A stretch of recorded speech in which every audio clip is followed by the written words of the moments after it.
रवींद्र वस्त्रनिकेतन सलगरे घेऊन आले दिवाळी महाफेस्टिवल।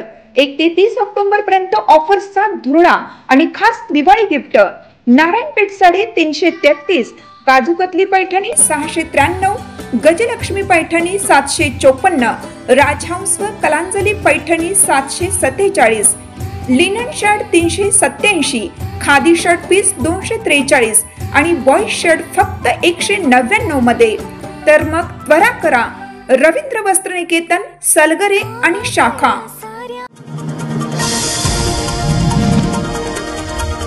शरदचंद्र पवार राष्ट्रवादी काँग्रेसचे युवा नेते व क्रांती सहकारी साखर कारखान्याचे अध्यक्ष शरद लाड यांनी कार्यकर्त्यांसह मुंबईत प्रदेशाध्यक्ष रवींद्र चव्हाण, पालकमंत्री चंद्रकांतदादा पाटील यांच्या उपस्थितीत प्रवेश केलाय। दरम्यान पालकमंत्री चंद्रकांतदादा पाटील म्हणाले, ज्या वेगाने भाजपमध्ये प्रवेश होत आहे तो पाहिल्यास आगामी जिल्हा परिषद, पंचायत समिती, नगरपालिका, नगरपंचायत आणि महापालिकेच्या निवडणुकीसाठी विरोधकांना उमेदवारच शोधावे लागतील, मग तिथून पुढे सुरुवात होईल अशी टीकाही केली आहे। मुंबईत भाजप पक्ष कार्यालयात लाड यांच्यासह पोपट संगपाळ, संभाजी पाटील, महेंद्र करांडे, नितीन नवले, भगवंत पाटील, पोपट फडतरे आणि कार्यकर्त्यांनी प्रदेशाध्यक्ष रवींद्र चव्हाण, पालकमंत्री चंद्रकांतदादा पाटील यांच्या उपस्थितीत प्रवेश केला। यावेळी आमदार सुधीर गाडगीळ, सत्यजित देशमुख, पृथ्वीराज देशमुख, जिल्हाध्यक्ष सम्राट महाडिक, समित कदम, संग्रामसिंग देशमुख, पृथ्वीराज पाटील, पृथ्वीराज पवार यांची प्रमुख उपस्थिती होती। शरद लाड म्हणाले, समाजसेवा हा आमचा वारसा प्रथमपासूनच आहे। आमच्या पक्षप्रवेशाबद्दल 2 महिने मतदारसंघात उत्सुकता होती। भाजप आणि आमच्यात अंतर होते, मात्र लोकसभा निवडणुकीपासून चित्र बदलायला सुरुवात झाली। समित कदम यांनी मुख्यमंत्री फडणवीस यांची भेट घेऊन दिली। फडणवीस हे नेता भाजपला लाभला, यामुळे युवा पिढी आशेने वाट पाहत आहे। पालकमंत्री चंद्रकांतदादा पाटील हे जिल्ह्याच्या कानाकोपऱ्यात फिरत आहेत, सर्वांना विश्वासात घेऊन काम करत आहेत। पुणे पदवीधर विधान परिषदेच्या निवडणुकीसाठी भाजपकडून लाड यांची उमेदवारी निश्चित मानली जाते, मात्र नवा पक्ष कोणता निर्णय घेणार याबाबत सर्वांना उत्सुकता आहे। अतिवृष्टीमुळे तालुक्यातील शेतकरी पूर्णपणे उद्ध्वस्त झालाय। आर्थिक अडचणीत असलेल्या शेतकरी आत्महत्या करण्याच्या मानसिकतेत आहे। त्यांची ही अवस्था आम्ही कधीही खपवून घेणार नाही। आपत्तीग्रस्त शेतकऱ्यांना तातडीने मदत न दिल्यास काँग्रेस पक्ष रस्त्यावर उतरून तीव्र आंदोलन छेडेल असा इशारा माजी आमदार विक्रम सावंत यांनी दिलाय। जत तालुका काँग्रेसच्या वतीने आपत्तीग्रस्त शेतकऱ्यांच्या विविध मागण्यांसाठी लाक्षणिक उपोषण करण्यात आलं। यावेळी माजी आमदार सावंत बोलत होते। यावेळी बाजार समितीचे सभापती सुजय शिंदे, महादेव पाटील, अप्पराया बिरादार, बाबासाहेब कोडक, बसवराज बिरादार, रामचंद्र सरगर, आबासाहेब सावंत यांच्यासह पदाधिकारी उपस्थित होते। सावंत म्हणाले, महायुती सत्तेत आल्यापासून बडे उद्योजक आणि श्रीमंतांवर मेहरबान झाली आहे। दुष्काळी तालुक्यावर सतत अन्याय करण्याची भूमिका महायुतीने घेतली आहे। जतसारख्या तालुक्यात गेल्या काही दिवसांपासून झालेल्या मुसळधार पावसामुळे खरीप हंगामातील बाजरी, तूर, मका यांच्यासारख्या पिकांचं मोठ्या प्रमाणावर नुकसान झालंय। यासोबतच द्राक्ष आणि डाळिंब यांसारख्या बहुवार्षिक फळबागाही अक्षरशः पाण्यात वाहून गेल्या, पण शासन शेतकऱ्यांना मदत देण्याच्या मानसिकतेत नाही, यामुळे शेतकऱ्यांवर आत्महत्या करण्याची वेळ आली आहे। शेतकऱ्यांची ही अवस्था आम्ही कदापि खपवून घेणार नाही। प्रशासनाच्या दारात प्रसंगी बसून रस्त्यावर उतरून न्याय देऊ असा इशारा त्यांनी यावेळी दिलाय। आंदोलनादरम्यान शेतकऱ्यांनी शासनाच्या भूमिकेविरोधात जोरदार घोषणाबाजी केली। शेतकऱ्यांच्या वतीने उपविभागीय अधिकारी यांना निवेदन देऊन तातडीने पंचनामे करून नुकसानग्रस्त शेतकऱ्यांना दिलासा देण्याची मागणी करण्यात आली आहे। जिल्हा मध्यवर्ती सहकारी बँकेत नोकर भरती करण्यास राज्य शासनाने परवानगी दिली आहे। बँकेत 508 पदे भरण्यात येणार असून त्यातील 444 लिपिक आणि 63 शिपायांची पदे आहेत। ही भरती शासनाने मान्यता दिलेल्या कंपनीकडूनच होणार आहे। त्यात बँकेचा कोणताही हस्तक्षेप राहणार नसून भरती प्रक्रिया पारदर्शीच होईल। जिल्ह्यातील भूमिपुत्रांना मोठी संधी असल्याचे बँकेचे अध्यक्ष मानसिंगराव नाईक यांनी सांगितले। अध्यक्ष नाईक म्हणाले, जिल्हा मध्यवर्ती सहकारी बँकेच्या नोकर भरतीबाबत काही उलटसुलट चर्चा सुरू आहे, त्यात कोणतंही तथ्य नाही। शासनाने राज्यातील काही जिल्हा बँकांना नोकर भरतीची परवानगी दिली आहे, यात सांगली जिल्हा बँकेचाही समावेश आहे। नोकर भरतीसाठी शासनाने 6 कंपन्यांची नियुक्ती केली आहे। या 6 कंपन्यांना जिल्हा बँकेने संपर्क साधून त्यांच्याकडून माहिती मागवली आहे। यातील 1 कंपनी अंतिम होईल, ज्या कंपनीला यापूर्वी जिल्हा बँकेतील किमान 3 भरती प्रक्रियेचा अनुभव आहे। ज्या कंपनीवर यापूर्वीच्या त्यांच्या भरती प्रक्रियेबाबत कोणतेही आरोप नाहीत किंवा कंपनी काळ्या यादीत नाही, अशा कंपनीची निवड केली जाईल। ही कंपनी शासन मान्यच असेल। याबाबत जिल्हा बँकेच्या संचालक मंडळाच्या बैठकीत एकमताने निर्णय झालाय। जिल्हा बँकेच्या नोकर भरतीच्या पार्श्वभूमीवर काही एजंट सक्रिय झाल्याची चर्चा आहे। याबाबत आरोपही होत आहेत, पण ही नोकर भरती पारदर्शीपणे आणि गुणवत्तेवरच होणार आहे। त्यामुळे युवकांनी कोणत्याही आमिषाला बळी न पडता परीक्षेसाठी अभ्यासाच्या तयारीला लागावं। ही भरती जिल्ह्यातील भूमिपुत्रांना मोठी संधी देणार आहे। जिल्ह्यातीलच युवकांना या भरतीत सामावून घेतलं जाणार असल्याचे मानसिंगराव नाईक यांनी सांगितले। राज्य शासनाने टू व्हीलर बाईक टॅक्सी धोरणास परवानगी दिली आहे. यामुळे रिक्षा चालकांमध्ये असंतोष निर्माण झालाय. सांगलीत रिक्षा चालकांची बैठक पार पडली. यामध्ये शासनाच्या या निर्णयाचा निषेध करण्यात आला. या निर्णयाविरोधात लोकशाही मार्गाने आंदोलन उभा करण्याचा महत्त्वपूर्ण निर्णय घेण्यात आला. यामध्ये राज्यव्यापी निवेदन मोहीम 28 ऑक्टोबर रोजी मुंबई येथे परिवहन मंत्री यांना निवेदन, 30 ऑक्टोबर रोजी पुनश्च स्मरणपत्र, तर हिवाळी अधिवेशन नागपूर येथे भव्य राज्यव्यापी मोर्चा काढण्यात येणार आहे. सरकारने रिक्षा चालकांच्या मागण्यांचा सकारात्मक निर्णय घ्यावा, अन्यथा राज्यातील 25 लाख ऑटो रिक्षा चालक सरकारला धडा शिकवतील, असा इशारा यावेळी ऑटो रिक्षा संघटना संयुक्त महासंघाचे अध्यक्ष महेश चौगुले यांनी दिलाय. दरम्यान या मागण्यांचं निवेदन जिल्हाधिकारी यांना देण्यात आलं. टू व्हीलर बाईक टॅक्सीला दिलेली परवानगी रद्द करण्यात यावी. या मागणीसाठी ऑटो रिक्षा संघटना संयुक्त महासंघाच्या वतीने महाराष्ट्र राज्यातील विविध जिल्ह्यात एकाच दिवशी तीव्र धरणे आंदोलन करण्यात आलेलं होतं. परंतु 5 महिन्यानंतर पुन्हा राज्य परिवहन प्राधिकरणाने टू व्हीलर ई बाईक टॅक्सीला परवानगी दिली आहे.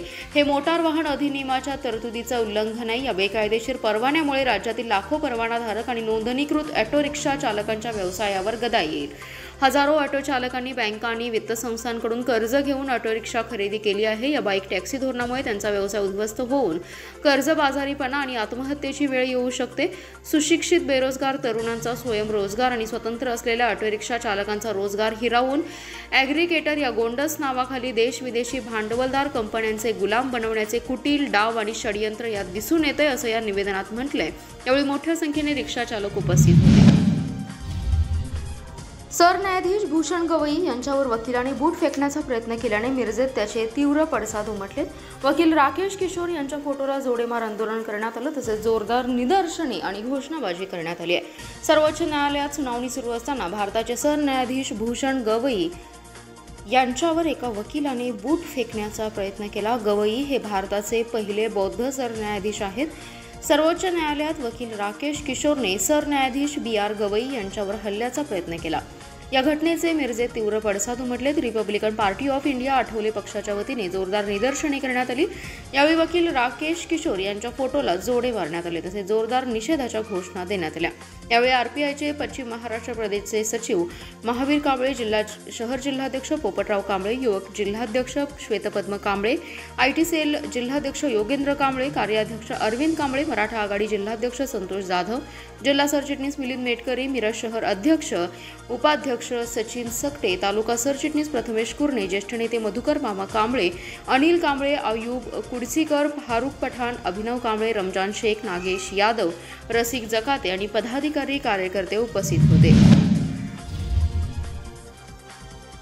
महानगरपालिकेच्या विकास योजनेतील नियोजित रस्ते, आरक्षित जागा, झोपडपट्टी क्षेत्र, महापालिकेच्या ताब्यातील खुल्या जागा आणि मिळकती आदींची मोजणी करून दस्तऐवज तयार करण्यासाठी एजन्सी नियुक्ती करण्यास आणि त्या कामी येणाऱ्या खर्चास स्थायी समिती सभेत मान्यता देण्यात आली आहे. महापालिकेत प्रशासकीय महासभा तसेच स्थायी समिती सभा अध्यक्षस्थानी आयुक्त सत्यम गांधी यांच्या अध्यक्षतेखाली झाली. अतिरिक्त आयुक्त राहुल रोकडे, अतिरिक्त आयुक्त निलेश देशमुख, उपायुक्त स्मृती पाटील, उपायुक्त अश्विनी पाटील, उपायुक्त निखिल जाधव, शहर अभियंता पृथ्वीराज चव्हाण, पाणी पुरवठा व जलनिस्सारण विभागाचे कार्यकारी अभियंता चिदानंद कुरणे तसेच खाते प्रमुख उपस्थित होते. वार्षिक दर करार अंतर्गत सांगली व कुपवाड शहरातील गरजेच्या विविध ठिकाणी पाईपलाईन टाकण्यासाठी निविदा मागवल्या होत्या.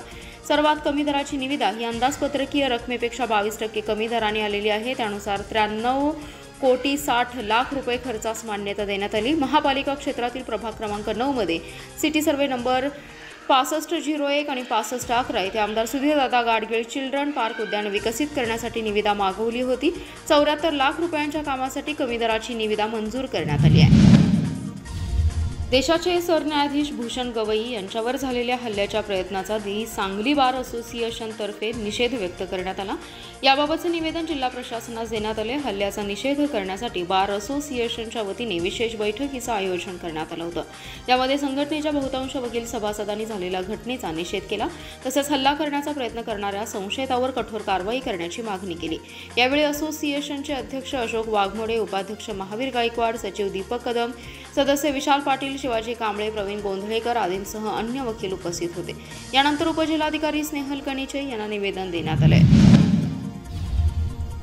भारताच्या सर्वोच्च न्यायालयाचे मुख्य न्यायाधीश न्यायमूर्ती श्री भूषण गवई हे न्यायालयाचं कामकाज पाहत असताना एका माथेफिरू वकिलाने त्यांच्या दिशेने बूट फेकण्याचा प्रयत्न केला. अशा सनातनी मनुवादी प्रवृत्तीचा आज सांगली शहर जिल्हा राष्ट्रवादी काँग्रेस शरदचंद्र पवार पक्षाच्या वतीने निषेध करून आंदोलन करण्यात आले।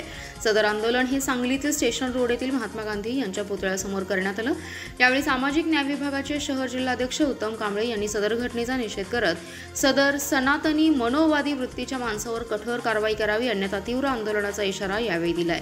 यावेळी उत्तम कांबळे, तानाजी गडदे, आयुब बारगे, डॉक्टर शुभम जाधव, महालिंग हेगडे, शीतल खाडे, विद्या कांबळे, संगीता जाधव, सुरेखा सातपुते, छाया पांढरे, प्रणवी पाटील, तेजश्री अवघडे, अकबर शेख, फिरोज मुल्ला, विनायक हेगडे, सरफराज शेख, अभिजित रांजणे, विजय जाधव, कुमार वायदंडे, संजय सुंगारे, अमित चव्हाण, भारत चौगुले, शमशेर चौगुले, आदर्श कांबळे आदी पदाधिकारी उपस्थित होते।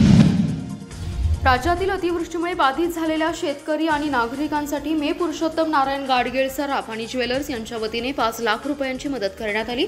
यासोबतच आमदार सुधीरदादा गाडगीळ यांनीही वैयक्तिक स्वरूपात 5 लाखांची मदत दिली आहे। असे एकूण 10 लाख रुपयांचे धनादेश मुख्यमंत्री देवेंद्र फडणवीस यांच्याकडे सुपूर्द करण्यात आले। सप्टेंबर महिन्यात मराठवाडा आणि विदर्भात मोठ्या प्रमाणात अतिवृष्टी झाली। शेतीसह घरे, नागरिकांचं मोठे नुकसान झालं असून सामाजिक संस्थांच्या वतीने मदत केली जाते। पीएनजी तर्फे संचालक सिद्धार्थ गाडगीळ यांनी आणि आमदार सुधीर गाडगीळ यांनी प्रत्येकी 5 लाखांचे धनादेश मुख्यमंत्री फडणवीस यांच्याकडे दिलेत। आमदार गाडगीळ हे सामाजिक बांधिलकी जपत नेहमीच गरजू आणि संकटग्रस्त नागरिकांच्या मदतीस धावून आलेत। त्यांनी यापूर्वी देखील अनेक वेळा नैसर्गिक आपत्तीच्या प्रसंगी मदत केली आहे। तसेच पुरुषोत्तम नारायण गाडगीळ सराफ आणि ज्वेलर्सच्या वतीने देखील वेळोवेळी समाजाप्रती आपलं उत्तरदायित्व निभावत मदतीचा हात पुढे केलाय।